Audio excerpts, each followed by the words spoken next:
Hey guys, so this is just a little intro, just to explain why I'm so silent for the first bit. I'm waiting for people to join the stream before I start talking, of course. So, yeah. Also, hi! Hello! I see a person! You joined just in time. I'm sick. And I'm dying. Not actually dying. This is an autism stream, so I gotta be specific because some people with autism don't get some jokes. Also, I'm not making fun. I have autism, and I used to not get jokes or sarcasm when I was little. It was terrible. I am sick, but I thought, hey, I'm lonely, so why not do a stream? Hi, Star Icefox. It's fine. Like, it's totally fine. You're sick too? Maybe I gave you it. Can you transmit diseases infections through, illnesses through computers? Because I'm pretty sure we all have something from the internet. I'm pretty sure everyone has gotten sick from all the crap that's on the internet these days. Freaking gosh. Oh my gosh. So today I'm going to be talking about my mind just went blank for a second there. I am going to be talking about autism and how it's portrayed in the media. Oh, yeah, it's really annoying, isn't it? Like someone would be sarcastic, and I would take them seriously. Autism and how it's portrayed in the media, and why it's really important to have portrayals of autism in the media, because when I see a character that's autistic, like Symmetra from Overwatch, I know she's pandering, but it still makes me happy because people actually are making it known and having these. I know there's pandering characters, but these characters are still making people pay more attention to it. And so the first example is an example of something that there's one person here right now, but I can say you guys are definitely familiar with, probably, is Sheldon Cooper. Familiar with that? Sheldon Cooper is every autism stereotype you can think of amalgamated into one. But here's the thing. People say that Sheldon is offensive and that he's not representative of autism, but it's very, very, very interesting because I actually watched The Big Bang Theory, and I actually really relate to Sheldon, especially him getting overwhelmed with things sometimes, and he freaks out over things that other people might not find worthy of freaking out over, but I freak out over things that neurotypical people might not freak out over. I say neurotypical, and I know people who are neurotypical means you're not autistic and you also don't have a mental illness, but someone who's not autistic could have a mental illness, or someone who has a mental illness could be just not autistic. But I mean, I have both. Basically, it's hard to remember specifics, but another example of a good portrayal of autism that isn't confirmed but is very important, I think, it's a very good portrayal. I don't actually know if it was confirmed, but I strongly believe that Amy from The Big Bang Theory has autism. And that might be why she gets along with Sheldon so well, because she might understand what he goes through more than others. I know that they have their quirks, and they have their things that they don't like about each other. Like, Sheldon has listed many things about Amy he doesn't like, and Amy's gotten annoyed with Sheldon so many times. And but I really think that she has autism because she gets highly fixated on things I don't know. She just really does seem like an autistic girl. And that's what's very, very important, autistic girl. Because I have only seen 2 confirmed cases of autism in fictional media, which is the main character of a book called Mockingbird, and B, Julia from Sesame Street. I didn't read Mockingbird all the way through, even though I got it because the main character has Asperger's syndrome and she's dealing with the death of her brother. I really should read it because I probably have it somewhere here in the house. But Julia from Sesame Street is such a good example of things that autistic people go through. She has, of course, she's not representative of every single autistic person. Even when they introduced her, Big Bird asked Alan, "What's autism?" And autism said, and Alan said, "Well, for Julia, autism is this." And that's what I love about it, because they say this. Hi, Dark Lord of the Universe. They say this. If you've met one autistic person, you've met one autistic person, because they're so different. Like I would, like not all autistic people flap, and you might not know what flapping is, but flapping is this. But some autistic people do, like flapping your hands. Oh, hi, Sarah, Ice Fox's mom.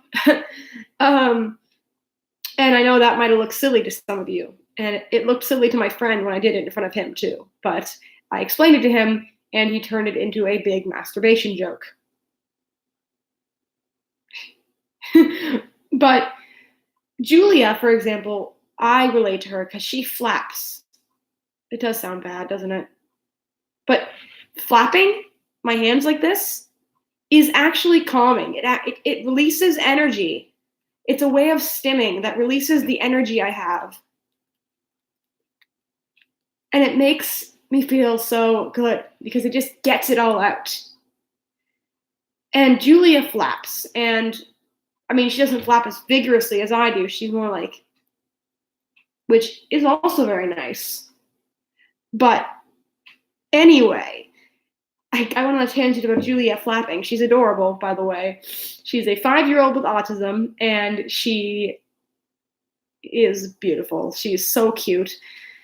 And it's quite amazing. I love it because I really related to her when, oh, you pace in the hallway of your house? Does that make you feel better? I'm going to wait for the answer while I still talk. I really, really relate to Julia when she experienced sensory overload. And this happened when she was playing a game with Big Bird. I think it was, what's her name? It's the fairy, Abby and Elmo. I think Elmo was there. And they were playing a game, and all of a sudden, sirens started going off. Yes, it does make you feel better. See, I love when people share what they do, their stims, you know?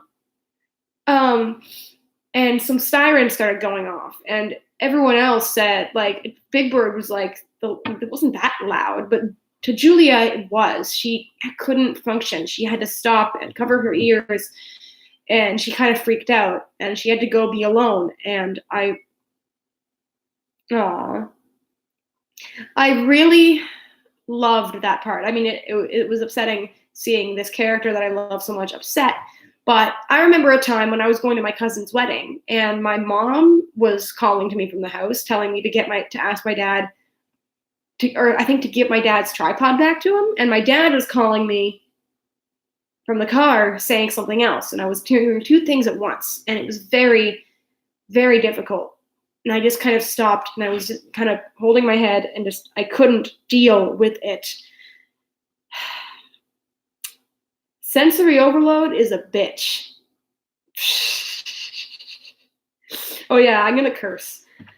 But what I love about Julia is that she doesn't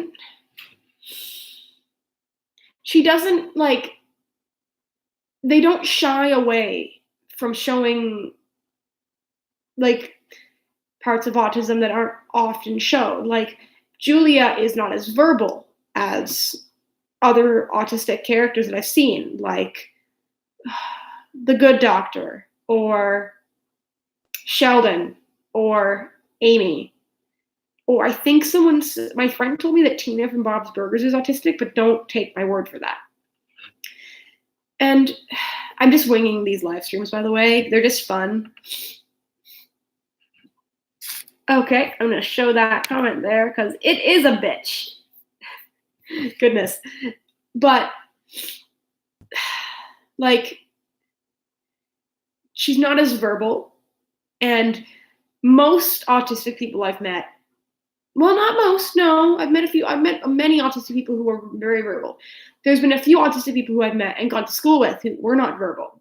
And they didn't speak, or they were verbal, but they didn't speak in the same way.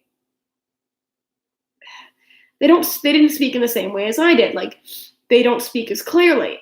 But I would hear this kid in my school, and I'm not going to say his name. He would say, "Hi, Madeline," but in the way that he speaks, and I could understand him. And it made me happy that he would say hi. And he was so happy. He acted so happy. And obviously there are probably times where he wasn't happy because it can be very, very, very, very difficult for them to live with autism because they're just as smart as us, as smart as people who are higher functioning.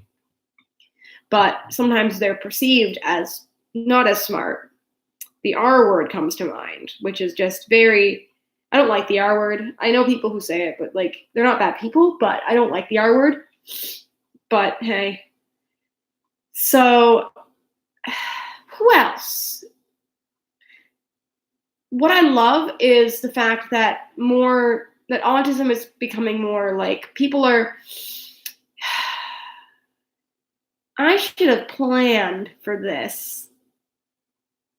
I'm just going to watch a heck ton of Sesame Street when this is over. I can tell. But I can confidently say that I have seen so many good portrayals of autism in the media, such as a show called Atypical. Have you guys heard of that? It's about a guy, and he has autism, and he wants to find a girlfriend, but he's obsessed with penguins. That's a fixation that he has, and I really quite like it. It's such a good show. I really relate to him. He gets hyper fixated on things where he'll talk about them so much in so much detail, and he doesn't like to be touched, or it has to be a hard touch, not like a light touch. Oh, I hate that. Or, for example, like, I don't like to be touched. I only like to be touched when it's like a hard touch, not like light. Like, or do not touch my neck. Or do not touch my legs. That's another thing. Don't touch my legs. Don't touch my legs. Anyone just tuning in just now with that "don't touch my legs" part is going to be so confused. Oh, my head is another good example. I was at a family gathering, and a family member touched my head, and I was like, "Please don't do that," in front of everyone, and it was loud, and people noticed. But that's what I like about the main character of Atypical. I believe his name is Sam. He's kind of like a toned down Sheldon Cooper, which is kind of me as well. Some people might disagree, but I think I'm a toned down Sheldon Cooper. And I think that Sheldon is a good portrayal of some of the most recognized symptoms of autism. But then again, there's also some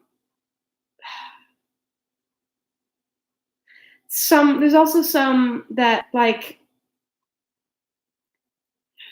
they're very stereotypical, like having not a lot of empathy. But Sheldon Sheldon does have empathy. He just has trouble reading others, which makes it hard for him to like know how to act around others. So yeah, I would say that is a good example of an autistic person. But a toned down version is also good because it's not. Sheldon is played for laughs, and he does have some serious moments where he's like actually being serious, and it's like he actually opens up to what's hard for him. But like, I really like when there's characters that you might not even guess have autism. For example, well, no. Okay, there is a this is not a character you wouldn't guess has autism. Well, you wouldn't guess, I don't think. Has anyone heard of the movie Ready Player One? Oh, the book Ready Player One. Like, the book is another example. There was a movie a little bit ago when I was in high school. In the book, it says that people thought there's this video game that this guy created, and in the book, people said that they thought he might have had Asperger's syndrome, and I loved that page. I saved the page number because I wanted to read that again. And when I saw the movie, I saw that he showed a lot of symptoms. Like, I can't name many specifics. He was very, very, very interested in very specific things. Or it was just kind of the way he acted. If you look at the scene he's in, the movie, you'll see it. You'll totally see it if you look up the symptoms of autism, of Asperger's syndrome. I guarantee it. So I know this is a short one, but I think I'm going to end the live stream. But I'm going to end it with, I really think that it's great that autism is being portrayed more in the media, but I think we need more girls. Wait a second. I thought I had to sneeze. I think we need more girls, and that's it. We need to keep the amount of representation we have, but we also need more girls, because there is a stereotype that there is a myth that autism only affects boys and that girls aren't autistic. But that's not true, because I'm autistic and I'm not a boy. It's frustrating, but we'll get there. We have Julia, and they're doing more with her. I'm going to go watch some clips about that now. So I will see you guys later. Bye-bye.